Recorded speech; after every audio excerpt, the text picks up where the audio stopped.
In November 2015, 197 countries came together in Paris and agreed to pursue efforts to limit the temperature increase on our planet to 1.5 degrees Celsius.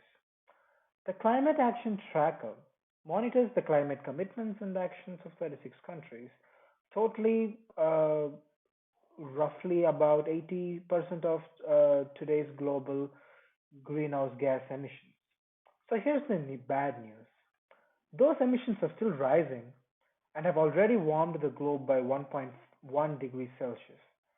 This tracker makes two problems clear. First, countries have not set emissions targets ambitious enough to reach the goals of the Paris Agreement. Even if every country hit their targets, the temperature would still increase by more than 2 degrees Celsius over the next 70 years and continue to rise into the 22nd century and beyond. Second, governments are simply not delivering even on their unambitious targets. Everything these 36 countries have done so far and everything they are currently planning will only slow the growth in emissions. We need to do more than that.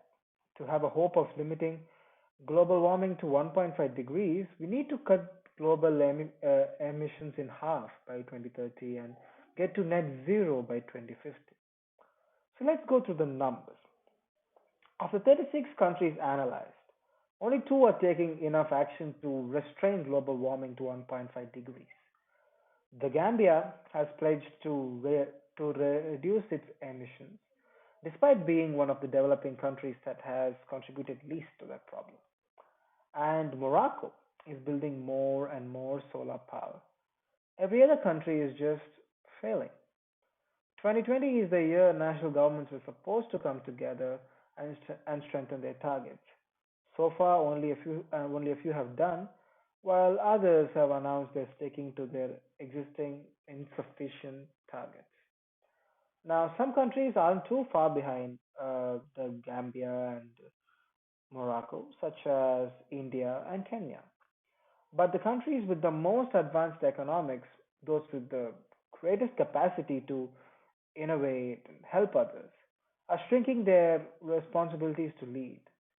The United States is currently withdrawing from the Paris Agreement. China shows promise.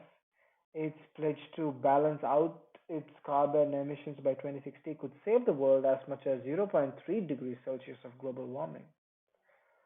But actions on the ground remain divided. China is the largest market for wind and solar power, but also for new coal fired power plants. And the EU is taking steps in the right direction with its Green Deal to make member countries more sustainable.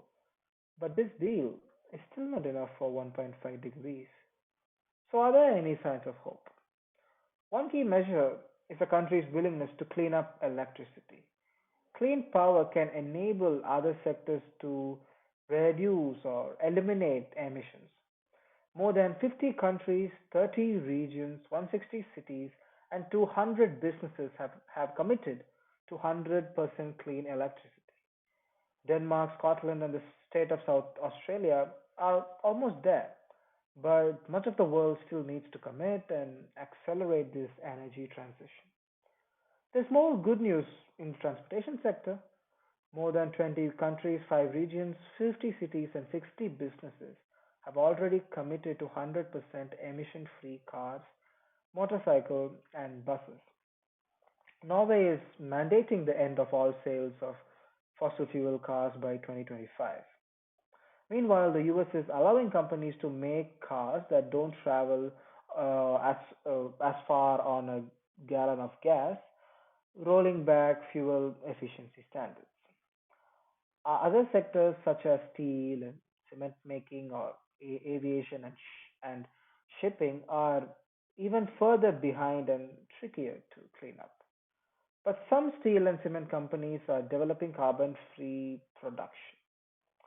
In November 2015, 197 countries came together in Paris and set targets to fight climate change. Now, these targets were already insufficient to reach the stated goal of limiting global warming to 1.5 degrees Celsius. and most are not on track to even achieve that inadequate targets. We need more ambitious targets and much more ambitious actions. In the next decade, we need to transfer key sectors of the global economy in order to reduce these emissions. These changes will be difficult, but not impossible, because they will always bring enormous opportunities like creating millions of jobs. And don't lose track of this key point.